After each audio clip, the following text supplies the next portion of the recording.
Greg Marchand here. How do you handle employee conflict? Here's the thing. Just like handling challenging customers, it should be listen, empathy, action. All right? I've said this in other videos. You've got to listen more than you speak. When you have employee conflict, you need to learn to deal with that, usually one-on-one. You never, ever, ever want to call somebody out in front of a group and make an example of them.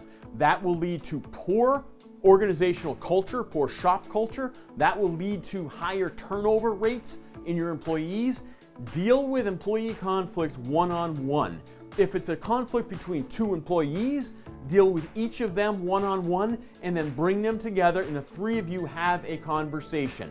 You need to encourage everybody to listen more than they speak. Make sure that they feel like they have the time to speak though. Just telling them to sit there and shut up doesn't count, okay? But when you have conflict within the organization, you need to deal with it on the individual level and then deal with it on the group level without calling anybody out.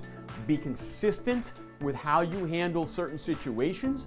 Make sure that everything, all your policies and procedures are in writing so that you can hand somebody a piece of paper and say, remember our policy on this, you signed off on this when we introduced it. That's an accountability tool. Look, if all else fails, then you should have an employee warning sheet where you can sit down, you can identify the exact problem, quantify what the problem is, write the warning up, have them sign it. They understand they're receiving a written warning. You sign it saying, I have done this. You can couple that with employee improvement plans. Look, if you want any of that, get a hold of me somehow. You see the stuff around here. You can figure out how to get a hold of me. I'll give it all to you, no problem. Keep up the great work and never, ever, ever stop learning.